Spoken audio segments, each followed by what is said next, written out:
அவர்கள் இதிலிருந்து விடுதலை பெற்று சமுதாயத்தில் எல்லோருக்கும் சமமாக வருவார்கள் அப்படின்னு வராங்க. இப்ப கேரளாவில் சங்கரன் ஒருத்தர் உயர் நீதிமன்ற நீதிபதி ஆயிடுறாரு.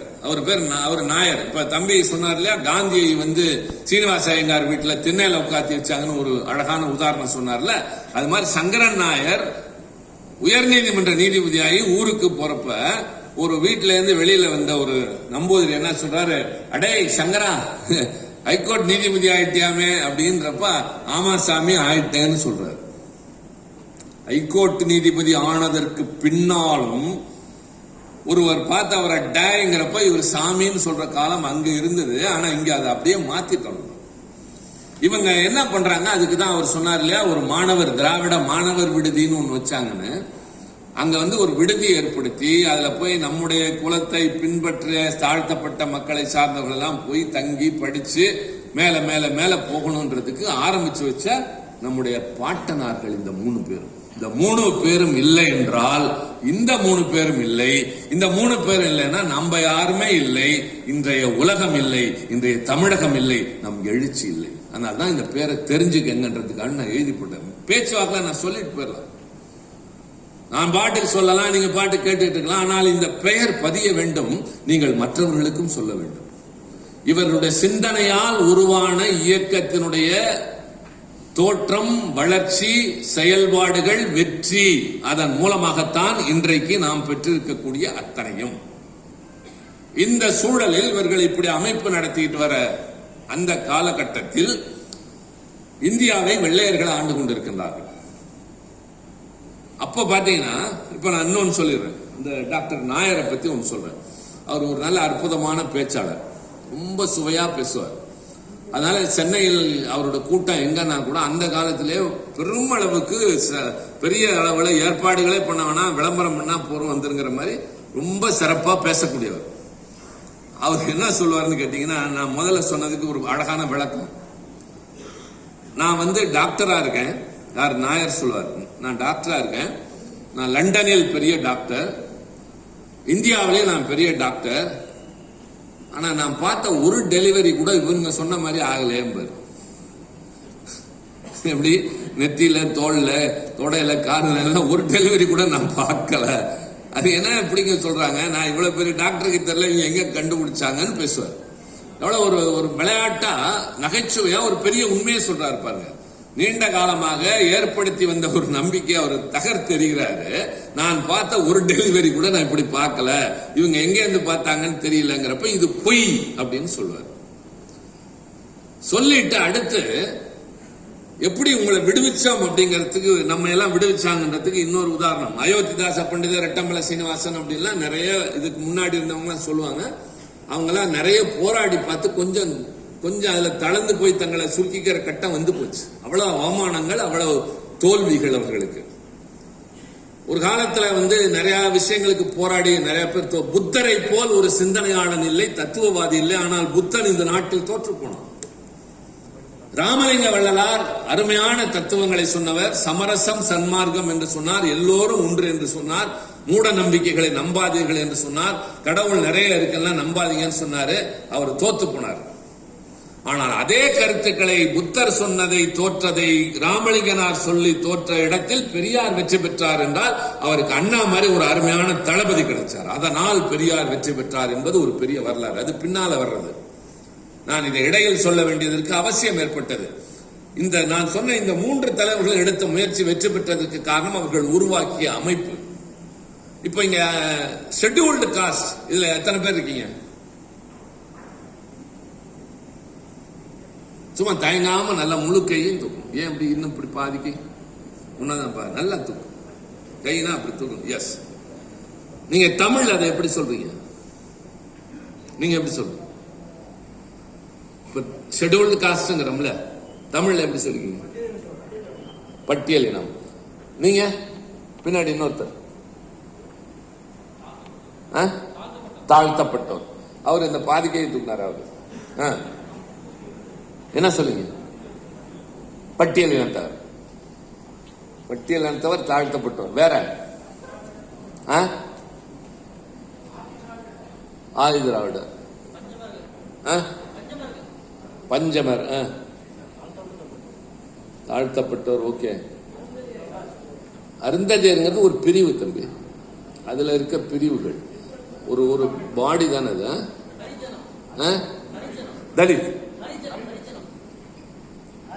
ஹரிஜனம், ஹரிஜனம். ஓகே, அது காந்தி சொன்னது. அது வெரி குட் வேர்ட்.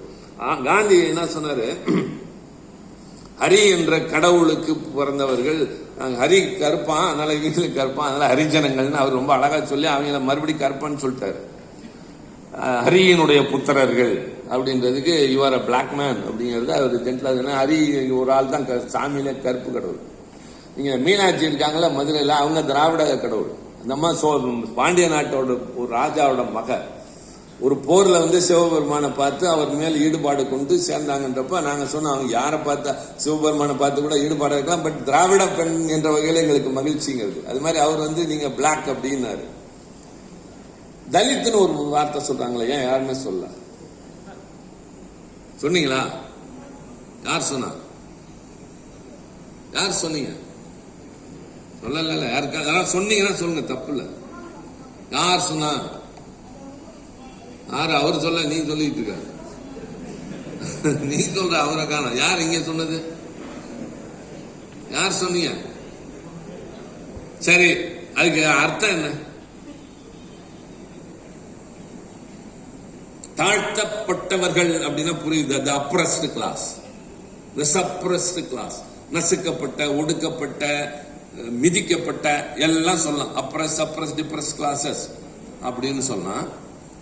பட்டியல் இனத்தவர்ங்கிறது direct translation of schedule caste. கீழ் ஜாதிங்கிறது அவங்க வச்ச பேரு. தலித்துங்கிறதுக்கு அர்த்தம் தெரியாது, அது இப்ப புதுசா சொல்ல ஆரம்பிச்சிருக்காங்க. என்ன லாங்குவேஜ் தெரியாது, அப்படியே சொன்னாலும் வாய்ஸ்லெஸ் அப்படி இப்படிங்கிறாங்க. நாங்க ஒண்ணு சொல்றோம், இவங்க ஆரம்பிச்சு நாங்க வரைக்கும். கலைஞர் திருப்பி திருப்பி திருப்பி சொல்லுவார். என்ன தெரியுமா? சொல்லுங்க. இப்ப சொன்னாரு ஒருத்தர், ஆதி திராவிடர்கள். என்ன அர்த்தம் தெரியுமா? நான் திராவிடன், இவன் ஆதி திராவிடன், என்னுடைய முன்னோரே அவன்தான் என்று சொன்ன இயக்கம் திராவிட பேர். யாரை கீழ் ஜாதி, கட்டை விரலுக்கு கீழானவன், நீ வராதே, தொடாதே, அங்க போ, இங்க போ, கண்ணுக்கு முன்னாடி வராதேன்னு சொன்னாங்களோ அவனை கூப்பிட்டு நீதாயா எனக்கு முன்னோர்னு சொன்ன பெருமை மிக்க இயக்கம் திராவிட பேரியக்கம். என்கிட்ட அன்னைக்கு ஒருத்தர் சொன்னார், அண்ணன் தம்பிங்கிறதுல அண்ணன் ஆதிக்க சொல்லுன்னு என்கிட்ட சொன்னார் தம்பி. I said I totally refute. நாங்க உயிர் வாழ்றதே அந்த அண்ணன் தம்பி உறவுல தான் வாழ்ந்துட்டு இருக்கோம். இந்த இயக்கம் குடும்ப பாசத்தோடு வளர்கிற இயக்கம். நான் ராஜேஷ் கூட சொல்லிட்டு இருந்தேன், போன்ல தான் பேசிட்டு இருந்தோம். அன்னைக்கு ரொம்ப மனசாங்காம என் தம்பியோட பகிர்ந்துகிட்டு இருந்தேன். அண்ணா சொன்னாரு, ஒரு தாயின் வயிறு இத்தனை பிள்ளைகளை தாங்காது என்ற காரணத்தால் பல தாய் வயிற்றில் பிறந்திருக்கிறோமே தவிர அத்தனை பேரும் ஒரு தாய் வயிற்று பிள்ளைகள். தலைவன், தொண்டன், பெரியவன், சின்னவன், பணக்காரன், ஏழைங்கிறத மாத்திட்டு வயசுல சின்னவன் அண்ணன் தம்பின்னு அழைக்கிறது, அவங்க அண்ணன் அழைக்கிறது, வயசுல ஒருத்தவனை பார்த்து நண்பன் அழைக்கிற பாங்கினை உருவாக்கணும். நான் அடிக்கடி சொல்வேன், திருச்சி சிவா எங்க அப்பாவை நான் பார்த்ததில்லை. நான் பிறந்த 3வது மாசம் மறைந்தார். அவர் முகமே எனக்கு தெரியாது, அப்பானா என்னன்னு தெரியாது, அப்பானா அன்பு என்னன்னு தெரியாது, ஒண்ணுமே தெரியாது. எனக்கு கூட பிறந்தவங்க யாரும் இப்ப கிடையாது. எனக்கு ஒரு சிஸ்டர் தான் இருக்காங்க, நோ பிரதர்ஸ். அப்புறம் சித்தப்பா, பெரியப்பா ஒண்ணும் கிடையாது. மாமன், மச்சான், நத்திங். ஆனா எனக்கு தமிழ்நாடு முழுக்க ஆயிரக்கணக்கான அண்ணனும் தம்பியும்.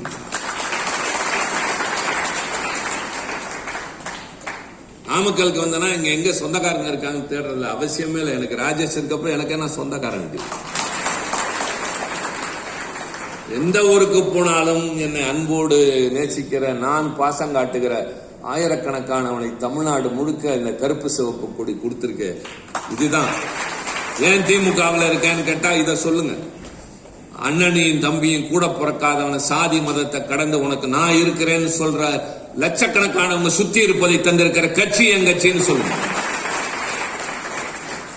மற்றது ரெண்டாவது. முதல்ல இதை சொல்லுங்க. இது மாதிரி ஒரு பாங்கோட ஒருத்தனுக்கு ஒன்னும் இல்ல, ஒரு ஒன்றிய செயலாளர் இங்க அவருடைய பொண்ணு பாவம் சென்னையில எதிர்பாராம ஒரு இயற்கைக்கு மாறான மரணம். இந்த புள்ள ராஜேஷ், அந்த மந்திரி மதிவேந்தன் 2 பேரும் இங்க இருந்து ஓடி வராங்க. ராத்திரில கிளம்பி வந்து பார்த்து எல்லாத்தையும் முடிச்சுட்டு திரும்பி அந்த ஒன்றிய செயலாளரோடய வராங்க. நான் பாராட்டினேன், இவ்வளவு பொறுப்போட வந்தீங்களேன்னப்ப என்னென்ன ஒரு கட்சிக்காரனுக்கு வரதை விட வேற என்னென்ன வேலைன்னு சொன்னாங்க. நான் ஒரு தடவை ஈரோட்டு கூட்டத்துக்கு போறேன். ரொம்ப நாளைக்கு முன்னாடி அந்த யூனிவர்சிட்டி ஹாஸ்டல்ல தங்கி இருக்கேன் சென்னையில. அங்கேருந்து தான் போனேன். அப்பெல்லாம் நான் தங்குறதுலாம் ஹாஸ்டல்ல தான் தங்குறது. ஏதாவது ஊர்னா அங்க மாணவர்களோட தான் இருக்கிறது. அப்படிதான் நாங்களாம் வளர்ந்தோம். திடீர்னு ஏதோ எம்பி ஆகி 5 தடவையா இருந்தாலும் குழு தலைவர், இதெல்லாம் சும்மா. 21 வயசுல நான் எம்ஏ படிக்கிறப்போ 1 வருஷம் ஜெயில இருந்தேன், எமர்ஜென்சி. தம்பி சொன்னாரு, அவர் என்னை விட 1 வயசு பெரியவர், 2 வயசு பெரியவர். அவர் திருமணமாகி சிறைக்கு வராரு, நான் ஸ்டூடெண்டா இருந்து ஜெயிலுக்கு போறேன். 1 வருஷம் கழிச்சு வெளியே வரேன். அதற்கு பின்னால் எனக்கு ஐஏஎஸ் போனோம் அப்படின்னது, எழுதுனது, படிச்சது, தூக்கி போட்டு அப்புறம் கலைஞருக்கு பின்னாடி போனது, அதெல்லாம் பெரிய கதை. 20 வருஷம் கழிச்சு தான் நான் முதல்ல தேர்தலே நிக்கிறேன். அது வரைக்கும் மாணவர் அணி, இளைஞர் அணியில் அவரோட சேர்ந்து நாடு முழுவதும் சுற்றி வந்தது. செயல் வீரர் கூட்டம், அமைப்பு கூட்டம், பாசறை கூட்டம்னு 10-12 வருஷம், பின்னர் மாணவர் அணி செயலாளர்னு பல ஆண்டுகள். அதற்கு பின்னால் தான் நான் தேர்தலே நிக்கிறேன். உங்களுக்கு எல்லாம் தெரியறதுக்காண்டி சொல்றேன். வந்த உடனே தேர்தல், உடனே இவர் மந்திரி, இவர் எம்பிங்கிறதுலாம் சில பேர் கிடைக்கலாம், எல்லாருக்கும் கிடையாது. நாங்களாம் அப்படிதான் கஷ்டப்பட்டு வந்தோம். அவரு கூட அப்படிதான், அவரும் திடீர்னு வந்துடல. அது மாதிரி அப்பெல்லாம் பாத்தீங்கன்னா ஹாஸ்டல்ல தான் தங்கி இருப்பது. நான் ஹாஸ்டல்ல தங்கி இருக்கப்ப என் கண்ணில் அடிபட்டு போச்சு. அடிபட்டு இந்த இடம் அப்படியே முழுக்க அப்படியே ரத்தம் கட்டி போச்சு. உடனே ஒரு கருப்பு கண்ணாடியை போட்டுட்டு நான் கூட்டத்துக்கு போறேன். போன உடனே அங்க மாசுன்னு ஒருத்தர் இருந்தார், பழைய ஈரோடு மாசுன்னு, மா சுப்பிரமணியன் பழைய சேர்மன், ரொம்ப சீனியர் மோஸ்ட் கட்சிக்காரர், அண்ணாவுக்கெல்லாம் ரொம்ப நெருங்கினவங்க. நான் தொலைபேசியில சொன்ன உடனே நேர கிளம்பி ரூமுக்கு வந்துட்டார். என்ன சொல்ல சிவா அப்படின்னு உடனே என்னை கூட்டிட்டு டாக்டர்கிட்ட போய் உடனே டெஸ்ட் எல்லாம் பண்ணி, அதெல்லாம் ஒன்றும் இல்லைங்க, சரியாயிடும், 2 நாள் ஆகும், கொஞ்சம் வடியறதுக்கு மட்டும் அப்படின்லாம் சொன்னப்ப நான் சொன்னேன், ரொம்ப நன்றி, எனக்காண்டி நீங்க இவ்வளவு மெனக்கட்டு வந்தீங்களே அப்படின்னு. என்ன சிவா, நீங்க அங்கேருந்து கிளம்புறப்ப உங்க அம்மாவும் மனைவியும் நீங்க என்ன சொந்த வேலையா போறீங்களா? அங்க மா சுப்பிரமணியன் ஒருத்தன் இருப்பான், என் பிள்ளைய பாத்துக்குவான்ற நம்பிக்கையில தானே அனுப்புறாங்க. எனக்கு ஒரு மாதிரி ஆயிடுச்சு. இந்த ஊர்ல எங்களை மாதிரி ஆட்கள் இருக்கோன்னு தானே உங்க குடும்பத்தில் இருக்கவங்க உங்களை வெளியே போக விடுறாங்க அப்படின்னப்ப என் மனதில் பதிந்த பலவற்றில் அதுவும். அது மாதிரி இந்த தம்பி அன்னைக்கு 2 பேரும் ஓடி வந்தாங்க. அன்னைக்கு பார்த்தப்ப ரொம்ப பரவசப்பட்டேன். நீங்க இதுதான் திமுக. இந்த உணர்வை நீங்க இந்தியாவில் எந்த கட்சியிலும் உலகத்திலே பார்க்க முடியாது. இந்த பாண்டெக்ஸ் அதுலதான் சொல்றோம். நாங்க இந்த எவனை ஒதுங்கு, தவறு, தொடாத, பார்க்காத, நிக்காத, குனிஞ்சு போ, வேட்டை கட்டாத, சட்டைய போடாத, நாங்களே அவனை கூப்பிட்டு தோல்ல போட்டு, எப்ப நீ தாண்டா எனக்கு மூதாதையர்கள்னு சொன்ன கட்சி இந்த கட்சினா இதை விட வேற சிறந்த கட்சி எதுவா இருக்க முடியும்? அப்படி இவங்க பண்ணி அதுக்கு பல திட்டங்களை கொடுத்து 1919 அடுத்து ஒரு முக்கியமான ஸ்டேஜ் குறிச்சு 1919 இந்தியாவுக்கென்று ஒரு அமைச்சர் இங்கிலாந்து நாட்டு அரசாங்கத்தில் இருக்கிறார். அவர் பெயர் மான்டெஸ்க். எழுதி போடவா? தெரிய மாட்டேங்குது. மான்டெஸ்க் இங்கிலீஷ்ல வேற மாதிரி இருக்கும், தமிழ்ல வேற மாதிரி இருக்கும். மான்டேகுன்னு வச்சுங்க, மான்டேகு அப்படிதான் தமிழ்ல சொல்லுவாங்க. அடுத்து கவர்னர் ஜெனரல் இந்தியாவில் இருக்கார், ராஜாஜி இருந்த மாதிரி. அவர் பேரு செம்ஸ்போர்டு. தமிழ்ல எழுதிடுவா?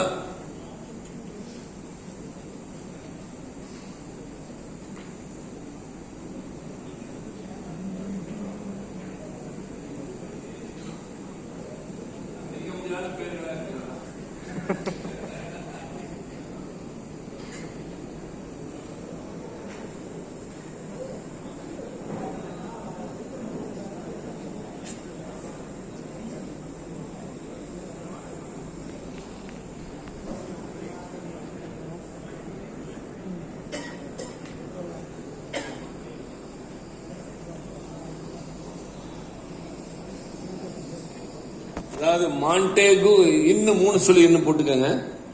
மாயின்டேகு. செம்ஸ்போர்டுங்கிறதுல போர்டுக்கு முன்னாடி ஒரு அக்கண்ணை வச்சுக்கிட்டீங்கன்னா போர்டுன்னு வந்துடும். தமிழ்ல எப்பொழுதும் நம்முடைய தமிழ் எழுத்துக்கு முன்னால ஒரு ஆயுத எழுத்து போட்டீங்கன்னாக்கா அந்த ஆங்கில எழுத்து எஃப் சவுண்ட் வந்துடும். ஃபோர்டு, ஃபார்ம் அப்படிங்கிறது. அது மாதிரி செம்ஸ்போர்டு, மான்டேகு, செம்ஸ்போர்டு.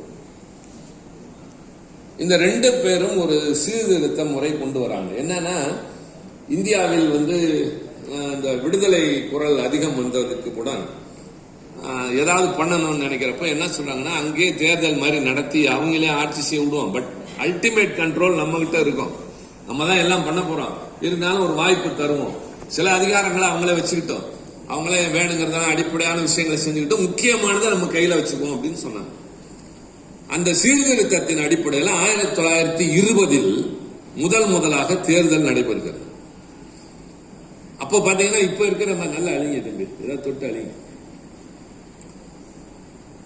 இப்ப இருக்கிற மாதிரி மாநிலங்கள் கிடையாது, மாகாணங்கள் அப்படின்னு இருந்தது. அதுல சென்னை மாகாணம், மெட்ராஸ் பிரசிடென்சி, அதுல எதெல்லாம் அடங்குனதுன்னு கேட்டீங்கன்னா, இப்ப இருக்க தமிழ்நாடு, கேரளா, ஆந்திரா, கர்நாடகம், ஒடிசாவின் சில பகுதிகள், இதெல்லாம் சேர்ந்து சென்னை மாகாணம் அப்படின்னு இருக்கு.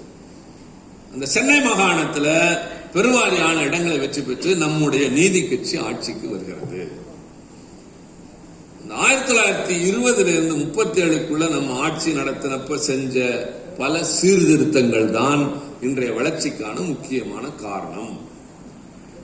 என்னெல்லாம் செஞ்சாங்க அப்படின்னு கேட்டீங்கன்னா, பேருந்தில் ஏறினால் அந்த டிக்கெட்டுக்கு பின்னாடி என்ன அச்சடிச்சிருப்பாங்கன்னா, இதுல பஞ்சமர்களுக்கு, தாழ்த்தப்பட்டவர்களுக்கு பேருந்தில் அனுமதி இல்லை அப்படின்னு எழுதியிருப்பாங்க.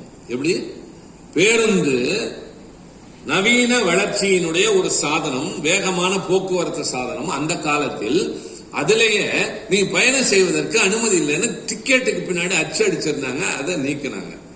அடுத்து ஒரு நாடக கொட்டாய் இருக்கும், கட்டணம் அப்படின்னு போட்டு சேர் 2 ரூபாய், 1 ரூபாய், பெஞ்சு 50 காசு, தர டிக்கெட் 25 காசு. நாய்களுக்கும் தாழ்த்தப்பட்டவர்களுக்கும் அனுமதி இல்லை. எப்படி? மனிதனை நாய்க்கு சமமாக எழுதி உள்ளே அனுமதி இல்லைன்னு எழுதினாங்களே, அதை மாத்தினதும் நம்ம பாட்டம் தான். எல்லாத்துக்கும் மேல ரொம்ப ரொம்ப முக்கியமா, ஒரு சட்டம் என்று வருகிறது என்று சொன்னால், அந்த சட்டத்தில் ஒரு வார்த்தை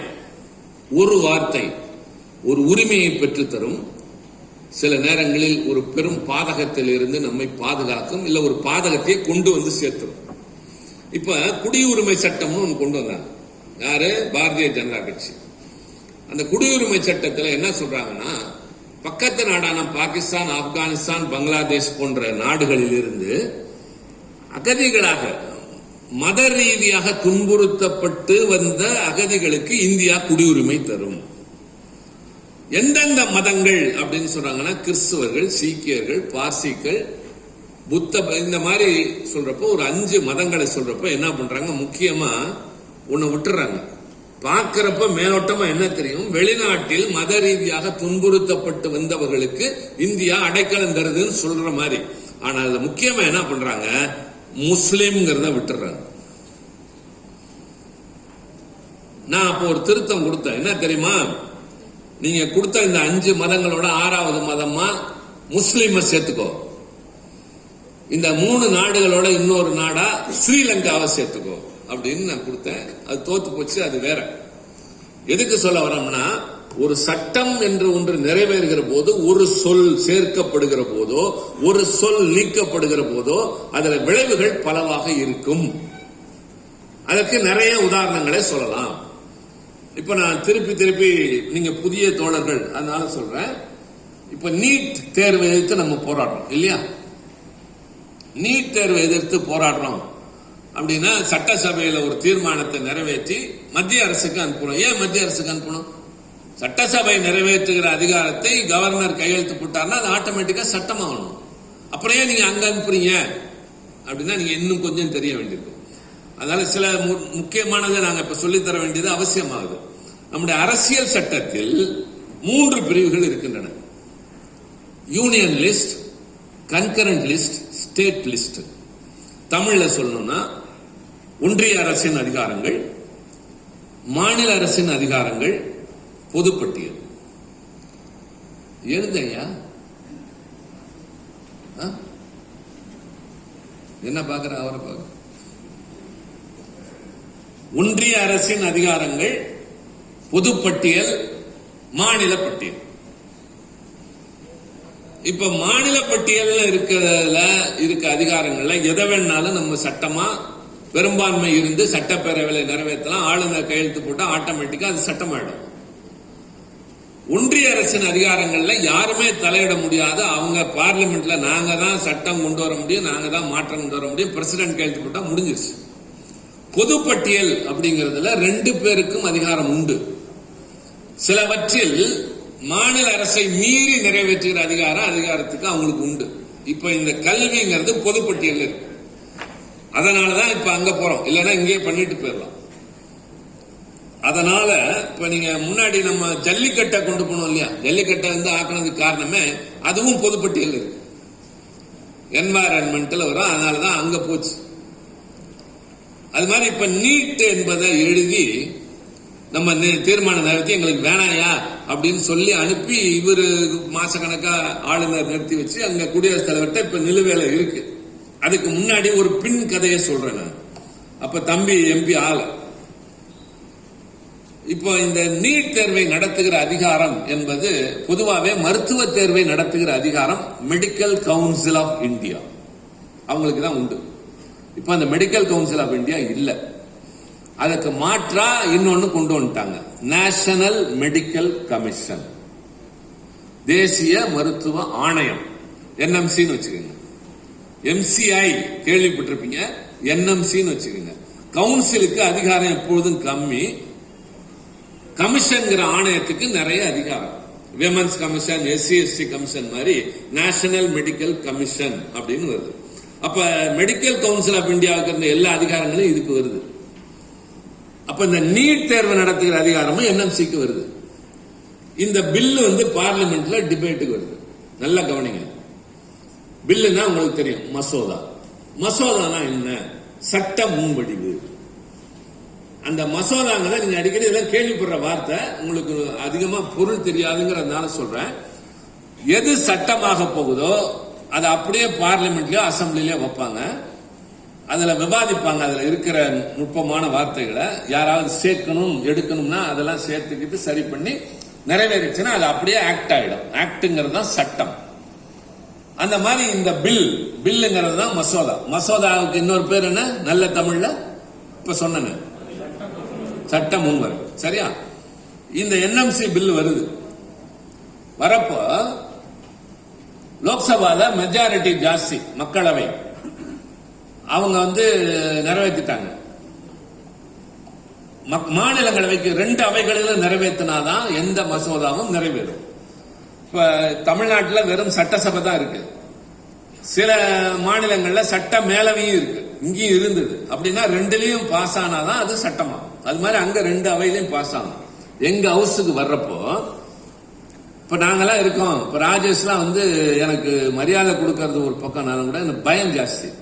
இப்போ உங்கள்கிட்ட அன்பா பேசிட்டு இருக்கேன், இதான் புதுசு, இல்லைன்னா வேற மாதிரி ஹேண்டில் பண்ண அவங்களுக்கு தெரியும். அவங்களுக்கு கொடுக்கிற பயிற்சி எதுக்குனாக்க வேற ஒன்றும் இல்லை. இந்த பயம் எதுக்குனாக்கா, இந்த தம்பிமார்கள் நாளைக்கு அங்க சைன் பண்ணும். இப்ப ராஜேஷ்குமார்னா டெல்லியில எல்லாருக்கும் தெரியும். அவர் 1 வருஷம் தான் ஆச்சு.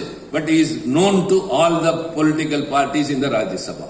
காரணம் அவரோட பெர்ஃபார்மன்ஸ். அந்த அளவுக்கு நாங்க செயல்பட வச்சா அவர் செயல்பட்டாரு, பேர் வாங்கினாரு. ராஜேஷ்குமார தெரியும். புரியுதா? பாராட்டுங்க அவரை. சும்மா உட்காந்து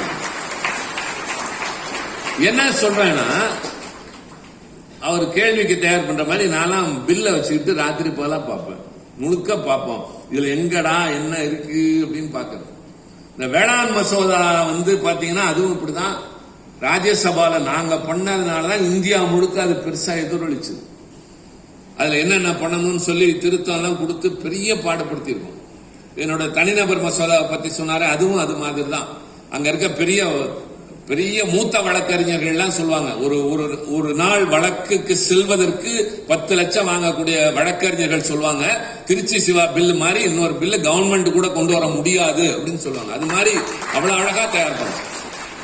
இதெல்லாம் எங்களை பத்தி பெருமைக்கு இல்ல, திமுகவை சேர்ந்தவர்கள் எப்படி செயல்படுகிறோம்ன்றதுக்காக சொல்ல வர.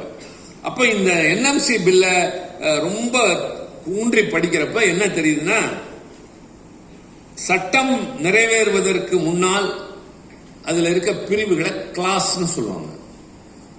14, 15 இந்த 2 கிளாஸும் உறுத்துது. என்னன்னா 14 தான் நீட் தேர்வு, 15ங்கிறது என்னன்னு இப்ப சொல்றேன். அமுதரசனுக்கு தெரியுமா தெரியாதான்னு எனக்கு தெரியல. Are you aware of next தம்பி?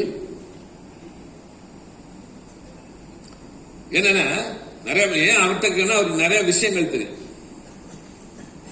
இப்போ இங்க இருக்கிற யாருக்கும் தெரியும்னு எனக்கு நம்பிக்கை இல்லை, தெரிஞ்சிருக்க வாய்ப்பு இல்லை.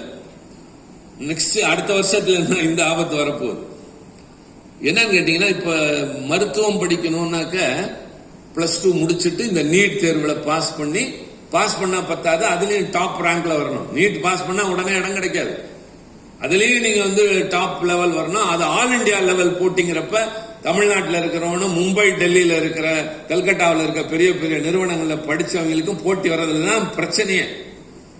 அதே மாதிரி இனிமேல் இப்ப உங்க பேர் என்னங்க? இப்ப புதுசா வந்தீங்களா? மோகன். இப்ப உங்க பாப்பா என்ன படிக்குது? எந்த வருஷம்? 3வது வருஷம். 5 வருஷம் அந்த பாப்பா படிச்சு முடிக்கும். அப்புறம் ஹவுஸ் சர்ஜன் பண்ணுவாங்க. முடிச்சுட்டு உடனே டாக்டர் ஆயிடலாமா? இனிமே முடியாது. ஏன்? இன்னொரு எக்ஸாம் எழுதணும், ஆல் இண்டியா எக்ஸாம். நெக்ஸ்ட்னு ஒண்ணு தெரியாதுல்ல உங்களுக்கு? பாருங்க, நெக்ஸ்ட்னு ஒரு எக்ஸாம் எழுதி, அது is also all India level. அது பாஸ் பண்ணாதான் ஒண்ணு அவங்க பிஜிக்கு போக முடியும், அல்ல பிராக்டிஸ் பண்ண முடியும். இந்த 2 பெரிய கத்தியும் இந்த என்எம்சி பில்லுல 14, 15 இருக்கு. அதுல என்ன பண்ணாங்கன்னாக்கா, நீட்டுங்கிறது உடனே வந்துருது. இந்த நெக்ஸ்ட பத்தி சொல்றப்ப ஒரு வார்த்தை போடுறான் பாருங்க, this will come into force after 3 years of the enactment of this law அப்படின்னு சொல்றோம். இந்த சட்டம் நிறைவேறி 3 ஆண்டுகளுக்கு பின்னால் இது நடைமுறைக்கு வரும். இப்ப இந்த சட்டம் நிறைவேறி 2 வருஷம் ஆயிடுச்சு. அடுத்த ஆண்டுல இருந்து நெக்ஸ்ட் வந்துடும். இனிமே அதுக்கு தனியா ஒரு போராட்டம் நடக்க ஆரம்பிக்கும். இதெல்லாம் முன்கூட்டியே உணர்வதுதான் எங்களை மாதிரி எதிர்கட்சியோட வேலை. ஏதோ போனோம், உட்கார்ந்தோம், படி வாங்கிட்டு வந்தோங்கிறதெல்லாம் கிடையாது. இவ்வளவு ஒரு அரசாங்கம் செய்வதில் எங்க சந்து இருக்கு, எது தவறு இருக்கு, எது சரி இருக்குன்னு பார்த்து ஒரு எதிர்கட்சியோட கடமைகளை ஆற்றுகிற வேலை எங்களுக்கு இருக்கு. அப்ப நான் என்ன பண்ண முடியுது? நான் எதிர்கட்சி, எனக்கு ஸ்ட்ரென்த் கிடையாது. அவங்க இப்படி ஒரு சட்டம் கொண்டு வர முயற்சி பண்றாங்க. மக்களவையில பாஸ் ஆயிடுச்சு, மாநிலங்களவைக்கு வருது, விவாதம் நடக்கிறப்ப நான் எதிர்த்து பேசணும், அவ்வளவுதான். அது உங்களுக்கு தெரியாது, டிவியில காட்ட மாட்டாங்க, பத்திரிகையில வராது, அங்க ரெஜிஸ்டர் ஆகும், அங்க இருக்க 4 பேர் பாராட்டுவாங்களே தவிர பிரயோஜனமே கிடையாது. சில செய்திகள் தான் இப்ப இருக்கிற சமூக வலைதளங்களின் உதவியோடு வெளியே போகுது. பேசுனாங்க, இவங்க பேசுனாங்க, அவங்க பேசுனாங்க, கேட்டாங்க அப்படின்னு வருது. இது இல்லாதப்ப என்ன பண்ணுவீங்க? அப்ப ஏதாவது ஒரு வழி கண்டுபிடிக்கணும் இல்லையா? சோ நம்மளுடைய எல்லா வழிமுறைகளையும் கடைபிடிக்கணும். நான் என்ன பண்றேன், ஒரு அமெண்ட்மெண்ட் கொடுக்குறேன். என்ன அமெண்ட்மெண்ட் அப்படின்னா, எங்களுக்கு அந்த ரைட்ஸ் இருக்கு. delete these 2 clauses 14 and 15 இந்த 2 பிரிவுகளையும் ரத்து செய்யுங்கள், நீக்குங்கள் அப்படின்னு கொடுக்குறேன். delete these 2 clauses. அவ்வளவுதான். இது பல பேர் கொடுக்கறதுல என்னதும் போகுது, மற்றவங்க வெவ்வேறு கொடுத்துருக்காங்க, என்னது போகுது. இப்ப என்ன நடக்கும்னாக்க, ஒரு சட்டம் நிறைவேறுகிற முறையில விவாதம்லாம் நடந்து முடிஞ்சு கடைசியா வாக்கெடுப்பு என்ன பண்ணுவாங்க, ஒவ்வொன்னா வாக்கெடுப்பு கொடுவாங்க. Class 1 put to vote. Amendment ஏதாவது இருக்கா, அமெண்ட்மெண்ட் மூவ் ஆதா அப்படின்னு கேட்டுக்கிட்டே வருவாங்க. இப்ப 14 and 15 வருது. வரப்ப என்ன பண்றாங்க, Trichy Siva has moved an amendment. Are you moving? Yes sir, I am moving. Why don't you withdraw? I am not withdrawing. Then put it to vote. Those who are favor say yes, yes, no's அப்படின்னு. அவர் உடனே nose தான் சொல்லுவாங்க. அரசாங்கத்துக்கு ஆதரவாக தான் மேல இருந்து குரல் வரும். இப்ப என்னோட தனிநபர் மசோதாவுக்கு ஓட்டு விட்டாங்க, நல்லா தெரியும். சவுண்டு பச்சை சவுண்டு கூட இருக்கும், சிவப்பு கம்மியா இருக்கும். எனக்கு ஆதரவா ஏஸ்னு வரும், நோஸ்ங்கிறது கம்மியா இருக்கும். அன்னைக்கு அப்படிதான் இருந்தது நிலைமை. அவர் என்ன சொல்லுவார் தெரியுமா, நோஸ் இஸ் ஹேபிட். எஸ் தானங்க கூடனா கேட்காது. அதுக்குதான் ஒரு கிண்டல் பண்ணாரு, perhaps he might have heard it through his nose அப்படின்ட்டு. அதனால தான் நோஸ் கோல வந்துச்சு. அப்புறம் அது ஏகமானதா பாஸ் ஆச்சு, அது தனி கதைன்னு வச்சுக்கோங்க. இப்போ இது 2 வர்றப்ப ஐ டோன்ட் வித்ட்ரான்னு சொன்ன உடனே புட் இட் டு வோட் அப்படிங்கிறாங்க. நோஸ்னு வருது, உங்களுக்கு தோத்து போச்சுங்கிறாங்க. நான் சொல்றேன், இல்லைங்க, எனக்கு எலக்ட்ரானிக் ஓட்டிங் வேணும். இங்க இருக்கிறவங்க எல்லாரும் எத்தனை பேர் என்ன ஆதரிக்கிறாங்கன்னு எனக்கு தெரியணும். இதை நீங்க தயவு செஞ்சு ஓட்டுக்கு, நீங்க ஓட்டு வாக்கெடுப்புக்கு விடுங்க அப்படின்னு சொல்றேன். நீங்க நல்லா காமிங்க. இப்ப இது மாதிரி ஹவுஸ் ஃபுல்லா இருக்கப்ப இப்படி எந்திரிச்சு சிங்கிளா ஃபைட் பண்றோம்னா அது திமுக மட்டும்தான் பண்ணிட்டு. எல்லாம் இருப்பாங்க, மந்திரி இருப்பாங்க, பிரைம் மினிஸ்டர் இருப்பாரு, ஹோம் மினிஸ்டர் இருப்பாரு, எல்லாம் இருப்பாங்க. ராப்சரஸ் அட்டென்ஷன்ல இருக்கிறப்போ ஒத்தையா நின்றுட்டு மாட்டேன் முடியாது செய்யின்னு சொல்ற துணிச்சல திமுகவில் எங்களுக்கு தான். இதெல்லாம் தான் நீங்க தெரிஞ்சுக்கணும். ஏதோ போய் வந்தோங்கிறதுலாம் இல்ல. அதனாலதான் எங்களை பார்த்தாங்க யாரும் இது இல்ல, ரொம்ப மரியாதை கொடுப்பாங்க. திமுக காரங்க அழுத்தமா நிற்பாங்க, ஆனா மரியாதையா நடந்துக்குவாங்க. எந்த விஷயத்துக்கு தெளிவா பேசுவாங்க தெரியும். என்ன பண்றாங்க, வித்ரா பண்ணல அப்படின்னு அடுத்து வாக்கெடுப்பு வேணும் அப்படின்னு சொல்றேன். என்ன புடிவாதம் இது, பிளீஸ் அப்படின்னு மந்திரி ரிக்வஸ்ட் பண்றாரு. ஃப்ரெண்ட்லியா விட்டுருங்க, இல்லைங்க நான் வேணா நீங்க எனக்காண்டி ஒண்ணு பண்ணீங்கன்னா நான் வித்ரா பண்றேன். என்ன நீங்க ஒரு அமெண்ட்மெண்ட் கொடுங்க. என்ன அமெண்ட்மெண்ட்? எக்ஸப்ட் தமிழ்நாடுன்னு கொடுங்க. நீங்க நிறைவேற்றிக்கோ, நீட்டு வச்சுக்கோ, நெக்ஸ்ட் வச்சுக்கோ, ஒரு வார்த்தை சேர்த்துருங்க. நான் எடுத்துருன்னு சொன்னல, ஒன்னு சேர்த்துக்கங்க, எக்ஸப்ட் தமிழ்நாடுன்னு போடுங்க. உடனே அப்படின்னாங்க. அப்ப என்ன புட்டிட்டு ஓட்டு. திமுகவுக்கு அன்னைக்கு மொத்தம் இருந்தது 4 பேர் தான். ஓகே, எத்தனை பேர் என்ன ஆதரிச்சாங்க தெரியுமா? 86. அந்த அளவுக்கு எங்களுடைய தொடர்பு அங்க இருக்கு, அந்த அளவுக்கு எங்களுக்கு நெருக்கம் இருக்கு, அந்த அளவுக்கு திமுக மேல மரியாதை, தனிப்பட்ட எங்களுடைய அந்த நாங்க பேசுற முயற்சினால 86 members from various parties from across all the states எங்களை ஆதரிக்கிறாங்க. அவங்களுக்கு எத்தனை கிடைச்சது தெரியுமா? 105. என்ன வித்தியாசம்? வெறும் 19. 10 ஓட்டு மாறி இருந்துச்சுன்னா தலையெழுத்தே மாறி இருக்கும்.